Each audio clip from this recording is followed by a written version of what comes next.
भाइयों और बहनों, मैं उमेश शर्मा। आज मैं इस विषय पर विवेचना करूंगा कि क्या भारतीय राजनीति में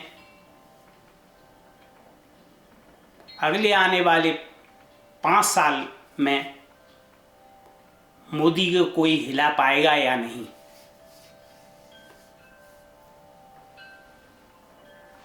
मेरे राजनीतिक अनुभव एवं विचार के अनुसार भारतीय राजनीति में अभी 5 साल मोदी को कोई हिला नहीं पाएगा।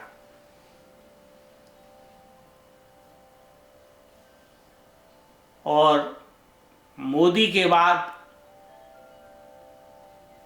लगता है कि बीजेपी को अभी भी 20 साल तक कोई हिला नहीं पाएगा। तो सबसे पहले मैं इस बात का वर्णन करूंगा कि मोदी को भारतीय राजनीति से कोई क्यों नहीं हिला पाएगा।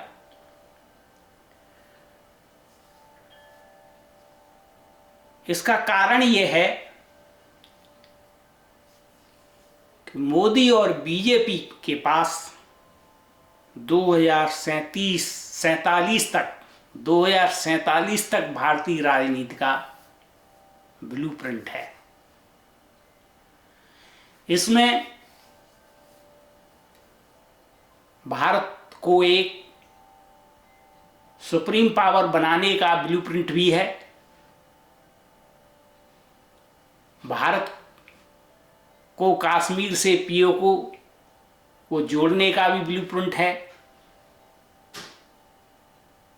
इसमें पाकिस्तान के 4 टुकड़े कराने का भी ब्लूप्रिंट है।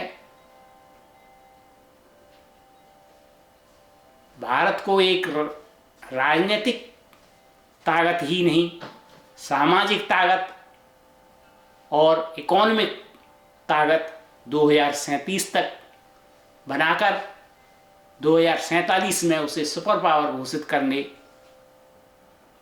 की योजना भी है। अब ये होगा कैसे? इसकी शुरुआत मोदी जी ने अभी से कर दी है। सबसे पहला स्टेप है आत्मनिर्भर भारत। हमें हर विषय पर, हर स्टेप पर अपने को आत्मनिर्भर बनना होगा। सबसे बड़ी दुखद बात क्या है कि भारत का जो नागरिक है वो आत्मनिर्भरता के बारे में अभी बिल्कुल सोचता नहीं है। वो ये सोचता है, उससे आमतौर पर बात की जाए तो वो कहता है हमें देश ने क्या दिया। लेकिन मैं कहता हूं तुमने देश को क्या दिया। जिस दिन भारत का नागरिक ये सोचने लगा कि मुझे देश से कुछ नहीं चाहिए, मैं देश को क्या देता हूं, उस दिन से ही देश तरक्की के अपने पथ पर पहुंच जाएगा और उसको संसार की कोई भी ताकत रोक नहीं पाएगी। इस मामले में मैं जापानियों की प्रशंसा करता हूं। मैं जापानी हवाई अड्डे पर एक बार उतरा तो मैंने पूछा, देश आपके लिए, जापानी नागरिक से पूछा कि देश आपके लिए क्या कर रहा है। तो उसने कहा कैसा मूर्खतावादी प्रश्न कर रहे हो आप। हम लोग कभी ये नहीं सोचते कि देश हमारे लिए क्या कर रहा है। हम ये सोचते हैं हमने देश के लिए क्या किया। क्या हम देश के लिए हर कार्य ईमानदारी से कर रहे हैं? क्या हम देश को टैक्स ईमानदारी से दे रहे हैं? क्या हम जीएसटी के कार्यों का निर्वहन ईमानदारी से कर रहे हैं? अगर दिल पर हाथ रख के सोचें तो इसमें हमारे अंदर ही कमियां दिखाई देंगी, हमारे देश में कोई कमी नहीं है। हमारे जो शासक हैं मोदी जी, जब सब सो जाते हैं तब मोदी जागता है। मोदी उसी तरह जागता है जिस तरह देश की सीमा का प्रहरी रात दिन जागता है और हम सोते हैं।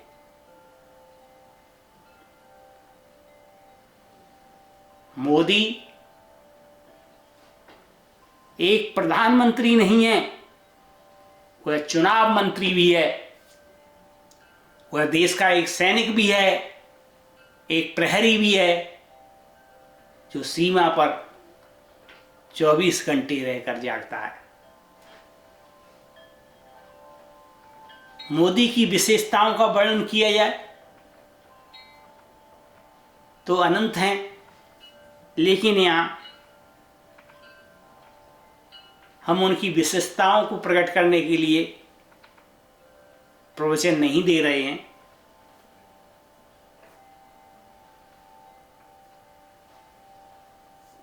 मैं ये बात केवल 2024 के संदर्भ में कह रहा हूं, क्योंकि उन्होंने देश के 20 करोड़ मुसलमानों को भारतीय राजनीतिक पटल से गायब कर दिया है।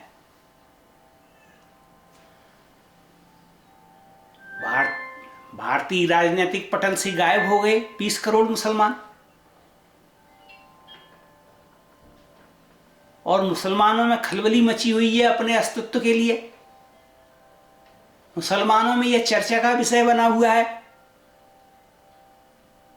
कि हमारे पूर्वज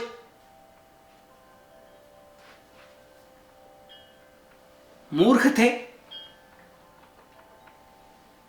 जिन्होंने हिंदू शासकों पर तरह तरह के अत्याचार किए, जिसका परिणाम हमें भुगतना पड़ रहा है।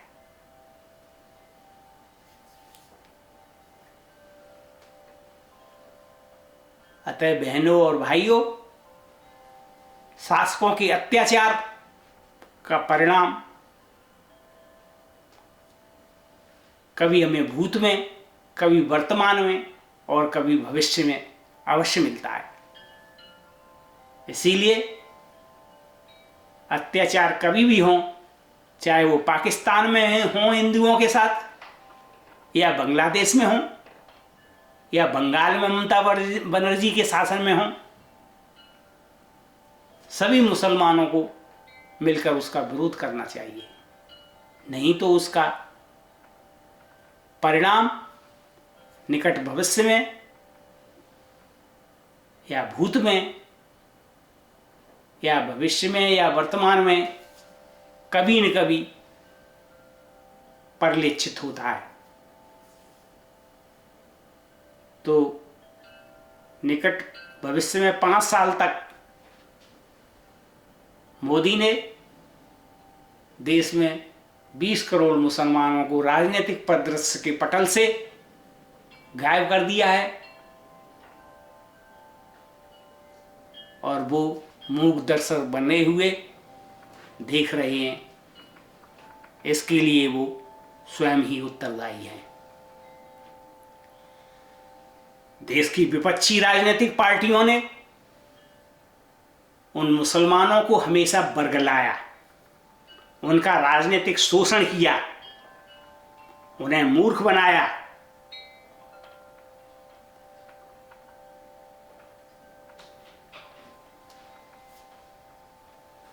हमारे प्रधानमंत्रियों ने उनके लिए शिक्षा की व्यवस्था इतनी नहीं की, वो राजनीतिक और सामाजिक तथा शैक्षिक रूप से पिछड़े रहे। अतः उनको विचार करना चाहिए। अगर वो देश में उन्नति करना चाहते हैं तो उन्हें अपना भविष्य भारतीय जनता पार्टी में ही देखना होगा, और वो हिंदू समाज के साथ मिलकर चलेंगे तो उन्नति के शिखर पर पहुंचेंगे, नहीं तो उनका भविष्य हमेशा के लिए धूमिल हो जाएगा।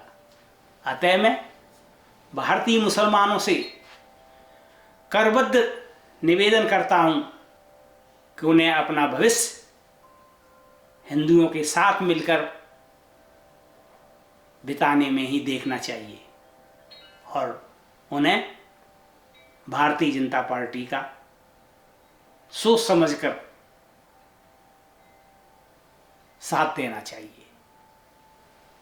इसी विचार के साथ मैं अपना एपिसोड खत्म करता हूँ।